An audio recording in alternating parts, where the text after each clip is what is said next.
This would be the fourth disc, DVD, documentary I've made on the various criminal activities that are being conducted against me and you by our court system. What I refer to as the judicial racketeering enterprise.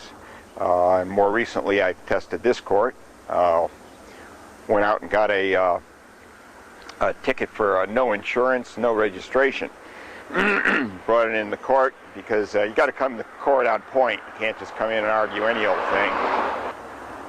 Prepared 2 of my DVDs, and how I found out about the collusion, how these attorneys, these law students informed me about this collusion and conspiracy taught in law school, and then the personal injury case I used way back when, in this was 1988, I believe, or 1988, culminating in my suing 6 judges for racketeering in about 1991 in federal court to test that court's protection of the appellate court's protection of the trial court's protection of attorneys racketeering frauds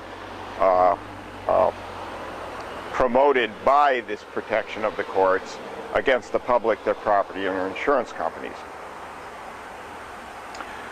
More recently, I was given had a fraud conducted against me by a tenant, in which I took that opportunity to document the small claims courts practices to promote frauds against the public.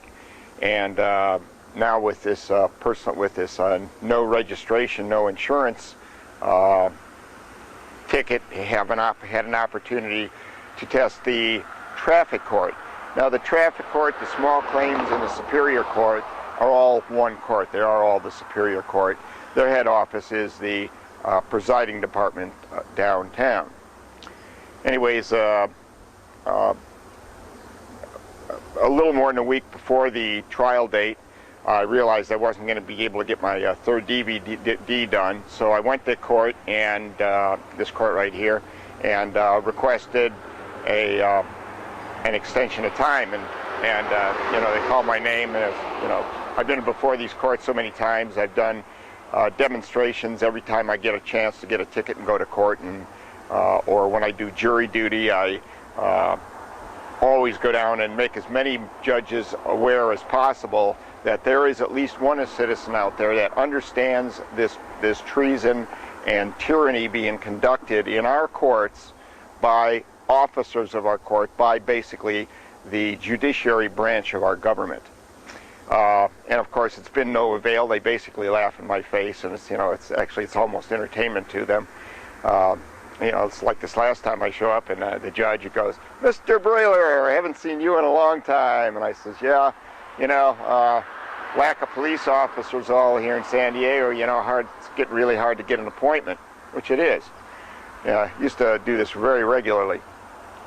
And so he says, "So what can I do for you today?" And I said, "Well, first of all, I'd like to present these documents, these two DVDs I produced, onto the record." And he says, "Well, what are they?" I said, "Well, they're documentation of the organized criminal activity you and your brothers are engaged in against the public. I'm asking for an extension of time to produce a third one, and these are to document that, to show you that how far I have gone and that it's relevant." So he asked me, how long are they? And I said, 45 minutes to an hour each. I wasn't giving them to him like as in he should read them right now. I was giving them so he could take it under advisement for later. He says, "Well, I'm not going to take those." I says, "Well, these are, you know, what I've been talking about here for years." And he says, "Well, you know, we're not going to take that." I says, "Do you understand there's a law that says any officer of any court who conceals evidence presented to the court shall forfeit his office? And do you understand that the conflict of interest for you to refuse to receive this evidence on my court's record where I have a right to present these documents?" And he said, "Well, I'm not going to take them." I said, you understand that, and furthermore, I'm asking for an extension of time to produce a third DVD, a documentary of the criminal activity being conducted by the your small claims office here in this court building."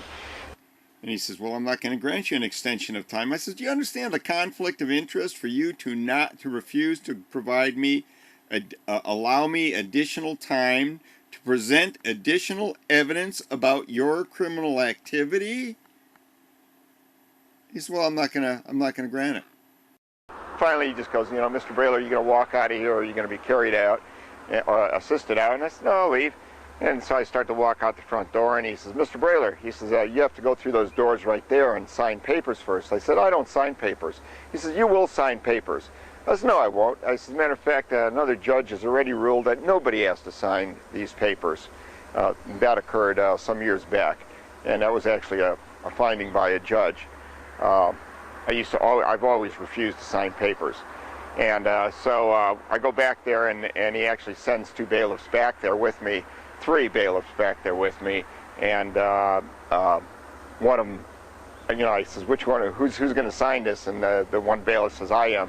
And I says, the judge sent you in here to sign it? He says, no, the clerk did, because they've dealt with me before. So anyways, I then went down to the, and by the way, this application for extension of time was done like 7 or more days before the trial date, and you have to do it that way in order to give the court time to cancel the appointment with the officer. So I then went down to the presiding department, who told me that I would have to make basically a motion, a written request for an extension, if that's what I wanted. So I did that, and presented that with the 2 DVDs, which the lower court had refused to receive. And so they responded with a letter that said, it said basically that all judges are equal, that once a case has been assigned to one judge, other judges may not make a decision on that matter. Well, it had not yet been assigned to a judge. And they said, but we are not going to grant you an extension of time because of that, but also we are not going to dismiss your case, and we are not going to recuse the judges of the entire Superior Court. Well, I hadn't asked them to do that. What I was asking them for was an extension of time to produce the evidence which I would employ toward that end. And so I showed up on the proper date for the date assigned on the ticket. So I was assigned to Commissioner Davis's courtroom. By the way, it was this end trailer right here on the right-hand side here, in this corner of the parking lot out back there. It was done in a trailer, so it's a small room. It's only half the trailer is actually used. We go in, and officers had come into the courtroom before we did. Me and my friend Steve were there. The officer's sitting there, and I says, and the judge wasn't in there yet, so I says, this is my friend Steve. I says, I'm going to go out to the car and get my insurance papers just in case, to show I do have insurance now. So I stepped out, I came back. By that time the judge is in, and we proceed. And basically the judge argues for almost an hour that this is just an insurance matter and no registration matter, and that why do I need an extension of time? And I said, no, the problem is there's a conflict of interest to having robed attorneys who are engaged in aiding and abetting frauds by attorneys against the public, their property, their insurance companies, from deciding what level of extortion should be applied to myself and my fellow citizens to induce us to refill the insurance coffers from which they are feeding their kind.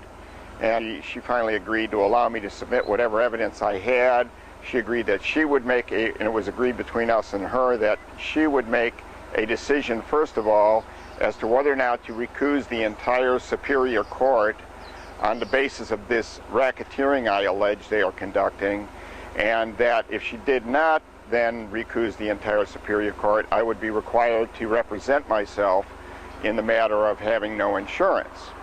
And I am also have to provide copies of my documentary to the court here for her, this is Commissioner Davis, and also copies to the San Diego District Attorney's Office.